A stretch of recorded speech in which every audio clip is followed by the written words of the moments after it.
all right? I'm all right until someone... No, I can't. That's a bit much for me. There's someone there? Yeah, sure, I can deal with that. No. I think they swapped. We're gonna go. Need to take some walnut. Oh, it is walnut. It's hardcore, man. Obviously, stage one, deciding to do van life. The next stage was obviously putting the house on the market, but also in that time, as if that's not stressful enough, working out how we're gonna sell all our things, because obviously like a house worth of stuff ain't gonna fit in the van. So yeah, I mean, that was quite a large part of the process in itself. What do you want to start with? Well, I want to start with the fact that it was a 3-bed house that we had. Yeah. And that when we moved into it, we didn't really have as much stuff because we moved from another 3-bed house, which was a bit more minimal. And then we kind of filled this house, not in like a hoarder's way.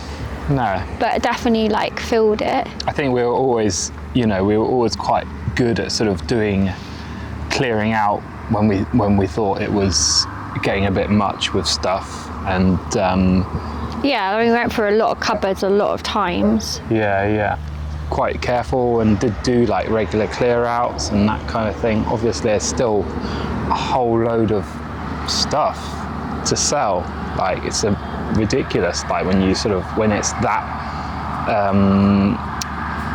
when it's laid out in that way, and you're looking around, it's like, oh well, that can't come. So it's like it seemed like quite a massive task to sell everything. The whole point as well in the house buying process, and where the biggest part of this became a challenge, was that we were in a process where there is no confirmation on any side when you put your house up for sale and there's an offer that at the end of this process you will sell your house. So if you're in this position and you're like, right, well, I need to sell everything in my house, but at the same time at any point your buyer could pull out, you could be selling all your possessions and end up in an empty house. And that was always my biggest fear, is that we would start selling all of our stuff, and some of it genuinely I didn't want to sell, and then end up in an empty house. And for me, on my body, on my nervous system, my emotional grief of it all was beyond my capabilities at times. I really had to dig deep. And there were a few things that I found really hard, which were selling my plants, because I had a lot of house plants, selling vintage furniture, selling furniture that we'd restored and spent quite a lot of money on. But the point was that we couldn't store it without thinking, okay, well, how long are we going to store this for? So I know that a lot of people do this process and they'll just put stuff in storage. But for us, and where our mindset went, was that storage was so expensive that you could store your click-clack vintage 1960s sofa that's worth, well, however much we sold it for in the end. But at the same time, you could spend hundreds of pounds a month, literally like a whole shipping container was like nearly £200. Yeah. Doing that for what, 1 year? Okay, well, I don't know. Are we going to be doing this for 2 years? Oh, yeah, and exactly. then are we going to have to come back in a year and then try and sell everything in it? It became this like overwhelming kind of almost like it was a burden. Then the stuff became a burden because it was like, oh, but now I'm gonna have to pay to store it, and I don't want to do that either. Yeah, exactly. Like a good point was like my golf clubs. I mean, I hadn't picked them up since Arlo was born anyway, but I'd always like held on to them. They'd always been in the loft because I was always like, oh, well, you know, when in the future when I have like more time on my hands, I'm gonna, you know, get back into golf. And it was like, oh, do we put those in storage or do we sell them? And actually, like putting it, you know, it felt like false economy, like putting them in storage and paying that extra for the storage, whereas like you could easily just replace a set for the amount that you spent, you know, secondhand on Facebook selling pages, you know, that kind of thing. So that's the dance that we were always doing. It was like, oh, how do I have that much of an emotional tie to them? And in reality, I don't think I did, not to the golf clubs, but you know, certain things we did, and they did have to stay, and you know, they are now in storage. But very little, and that's what I think a lot of people were saying, oh, how liberating it must be to like sell everything and get everything out, and like, oh, does it not feel good? But it still doesn't feel good. No. I think that's something that people, I think, like, because they're not doing it, it's like, oh, that must feel great that you've just sold all your stuff, or does that feel liberating? And it's like, no, actually, because I'm still having to deal with the grief of it. It's definitely like just another, you know, it's just another form of grief, isn't it? Just having to get rid of all those things. Yes, it's allowed us to do this amazing thing that we're doing, but at the same time, it doesn't make it any less doesn't make it any less hard sort of letting go of these things. I think the first part, like a tip would be to get rid of something to someone that feels quite soothing. So it's like, start the process slow, and we basically kind of did a tier of how we were getting rid of stuff. So we started off with clearing the attic, because we were like, the stuff in the attic is obviously not necessary. So it's like, okay, let's start at the attic. So we got rid of everything we could out of the attic. That was an ongoing process. And then when we started getting rid of the next tier of stuff, it was stuff that you wouldn't miss if the house sale fell through, but also stuff that you knew that there was a level of grief around. So like, for example, I had a euphorbia that I really, really didn't want to sell. And I remember like carrying that euphorbia through the streets. That's a type of plant, right? Yeah, that just big cactus. Non-plant people, yeah. The big cactus. Yeah, the big cactus. Big cactus. Yeah. You get them in IKEA and stuff, but it was like a massive one. It was like literally like this tall. Yeah. And I didn't want to get rid of it. And then a friend and someone who was a client of mine, a doula client of mine, she came and took it, and I couldn't actually face seeing it go, so you drove it in the van, but I just had to allow for that to start the process, I suppose. So I think it's like starting smaller, and then there became that point in the process where we had to get rid of stuff knowing that we had nothing to fall back on, because the house buying process had got to the point where it was like likely we were going to exchange contracts and then have only a few days or even a week. You cannot actually get rid of everything that needs to be got rid of at that point in your house in a week. Like, you can't do that. Like, you literally cannot do that. Yeah, no. And that was where we lost ourselves a little bit. It was really, really tricky, Because you then were selling stuff like kitchen table, chairs around the kitchen table, desks, desk chairs, like units that had storage in, that we would have used for storage. When do we take the TV out of the house? When do we sell the bed? That was another classic, because the bed was a super king bed. And it was like worth a fortune. It was a beautiful mattress. And then being like, telling the woman she can collect it at this date, because we were like, if it falls through. There was a lot of that, wasn't there, with the Facebook, and to be fair, people were in general like really patient and understood that. You know, you explained the situation and they understood. You know, you would say, you can totally have it, but unfortunately you can't pick it up until this date because of this weird situation that we're in. And in general, people were so patient with that, which is great. One of the things I found most fascinating was meeting people that you wouldn't have met as a result of selling the stuff, and them kind of spurring on the situation. So I always remember this woman who came and like took a Lynx London bracelet from me and was like literally saying to me, if you don't do this, you will regret it. And then gave me this story about how she'd bought a cafe, I think, or something, and like never regretted a single moment of making like these like massive life shifts. And she was older, and it was like this reaffirmation, or what is the word?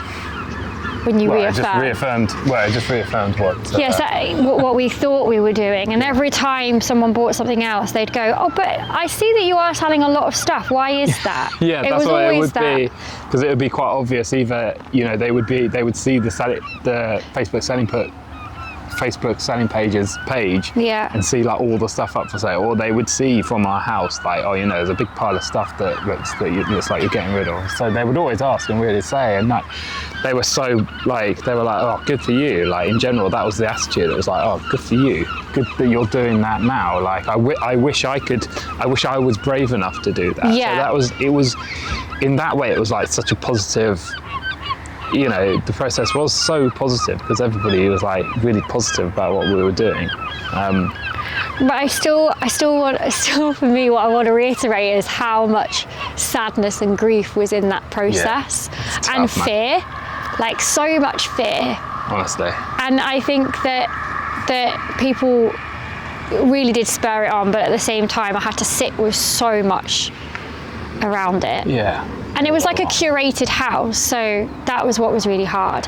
So then I think we should touch on like how many places and how extreme it got, because where I sat with it was that this was my stuff. So someone said to us that they'd got a skip and we're just like throwing shit in that skip, and we were like, and I was like, no, I'm sorry, I'm not getting a skip. I'm not a landfill gal. I don't want to go to the dump. It absolutely has to be like, it has to be nourishing, and like it has to be positive. Nothing with as little as possible to landfill, basically. Yeah, a little as possible. So there were several layers to it. So the first part, well, there were several avenues that we used. So we used a selling WhatsApp groups. Yeah. And we used selling Facebook pages and marketplace. Yeah. We used a little bit of eBay, but not much. We also did a house sale. Yeah. Like a yard sale. Yeah, like yard sale styles. We did that a couple of times, didn't we? Yeah, boot fairs. Did boot fairs. And like, you know, talking about like leaving as little wastage as possible, that final boot fair that we did, it was literally like everything is 10p. Yeah. Like we would rather go to, and you know, there's obviously stuff there that was worth much more than 10p, but you know, our attitude was we would much rather it go to someone's house and they appreciate it rather than us taking it to, you know, the local tip. Yeah. And we did do a final trip to the tip, but like it was broken stuff. It was minimal. Yeah, it was like minimal. It was like kind of like a box worth, and that was it. And I think that's where I sit with like celebrating the process. Is actually we took a broken kettle and the toaster. Yeah. And this tiny box of bits that were essentially broken anyway. That was like such a win for us to have done that, because you could have easily have got to the end of the process and just gone, oh, we can't.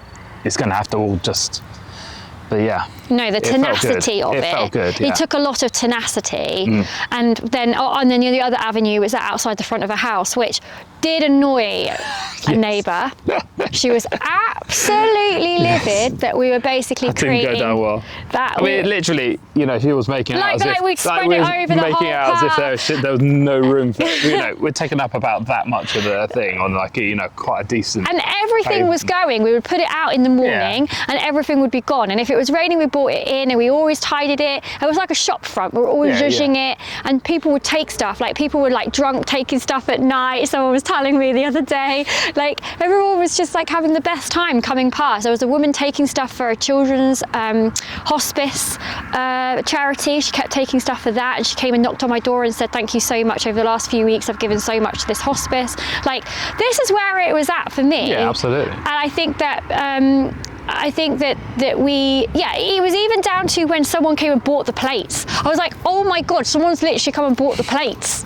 Yeah, that's fun. Yeah, it was good. Like, honestly, it kind of went, even though it was like ridiculously stressful, in reality for us, it was, everything sort of happened really nicely, really, didn't it? It's like the universe was sort of helping us out with it, and sort of everything was being sold at the right time, and it was. Yeah, I mean, there was probably certain things that we let go for cheaper than we would have wanted to, but there was always going to have to be a bit of that, you know, a bit of negotiation. But yeah.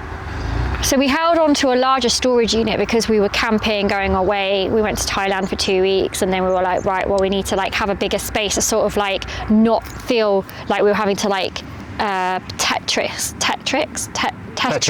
Yeah, like we were sort of having to pack. It needed to be, because we were sort of, because we wanted to access it more.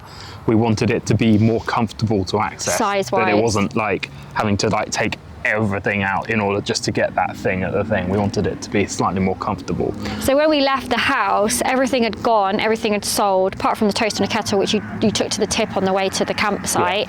But then we had only left was camping stuff, and then we had the storage unit, and we'd put our keepsakes in the storage unit. So that's how we'd organised it. And it was this compartmentalisation, which I don't think people really understood as well, that we were dealing with. It was like still stuff that we need to sell that people were collecting. We literally on the end had to go and like drop stuff to people that hadn't collected it. Then we had stuff that we were taking camping. Then we had stuff that we knew we would need for holiday, and was ordering suitcases because we knew we wouldn't have an address at the end of it. And then we had a pile of stuff that were keepsakes. And that was literally the level of organisation, and that's what we've been dealing with ever since. It's like, oh, I know, and then it was like, oh, this is stuff for the van that we know we definitely want for the van. And it was like this level of organisation and compartmentalisation that I thought I was going to explode in.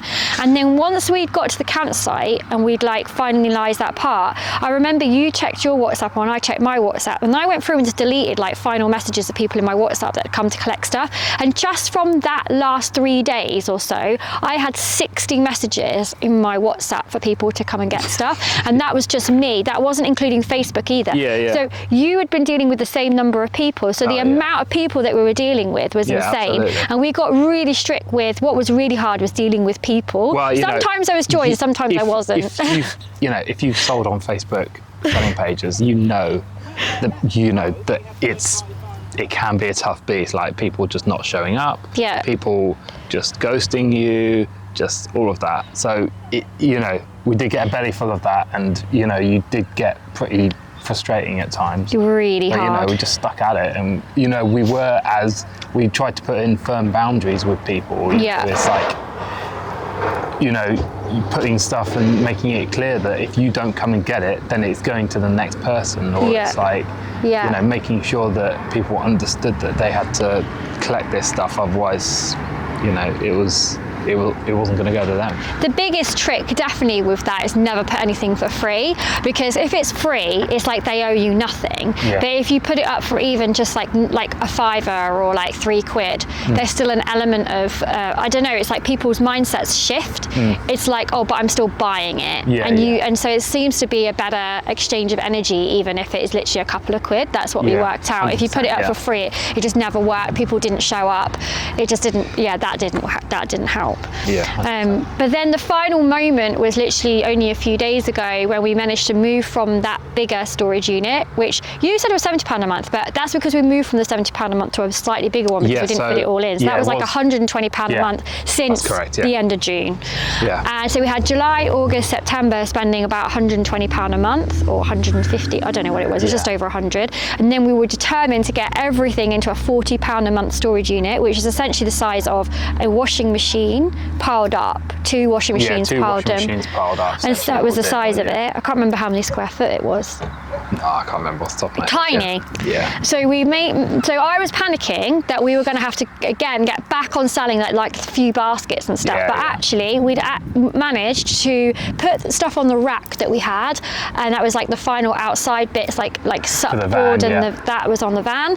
And then we put the rest of it and just like re-zhuzhed it in the boxes, and we managed to fit it all. Like there was loads of space in that £40 storage unit. There was actually, that was triumphant, wasn't it? Because it was nerve-wracking, and it was like, oh God, are we going to get the stuff in? But actually, when it all went in, it's just, it was amazing. And then we closed the door, and we were like, right, well, that's £40 a month. That's dealable with. We don't want to spend £40 a month on storage, but it's stuff like photographs, loads of photographs. There's like a guitar in there. There's photo frames in there. My baskets, because I have a basket obsession. And then there's like other bits that were just like little keepsakey bits that we knew that in the future we might want to get out. Like I've got essential oil steamer, and like just things that we were like, no, okay. But I did think there were some bits I wish I'd kept from that final boot fair, because I could have kept my dehydrator and stuff like that. Now I'm like, I could have kept a few more that is bits. Annoying actually, because you're like, we did too well in the end, because there was a few. Could have had a bit more space. Could have kept the flipping printer. Could have kept my printer. I saw my printer that was brand new. Anyway, things like that I think that we really, really did do it well. And now we're here and we're in the van, and I actually sat this morning and I just thought, okay, well actually we're on our way to like going abroad now, and there is literally nothing else. Everything that we own is with us. Yeah. And everything else is sorted. Yeah. And there was an overwhelming feeling for a moment, and like, oh no, I actually don't have to think about any of the stuff anymore. And maybe now I can grieve the process better, and maybe now I'll find the relief that I'm looking for. Yeah. It's weird actually, yeah, I mean, you're right. That was like such a major thing in the back of our mind. So when we've actually managed to sort out that final storage unit, I think the past few days since we've done it, it's felt so much better. Yeah. Yeah, honestly. it was still Yeah, hanging over 'cause the that fact was- that I actually really hated spending £120 a month on the storage. That was stressing me out as well. Yeah. I'm not someone that, I don't have subscriptions and pay money willy-nilly per month, so that was really stressing me out. But it blew my mind how many people have a storage unit just full of crap. Yeah, When yeah. we were there, I was like, every time we were there, I was like, wow, you just have that for that. That's Yeah, fascinating. yeah. Someone filled one with DVDs, do you remember? Yeah, you've got just loads of DVDs in Do- there.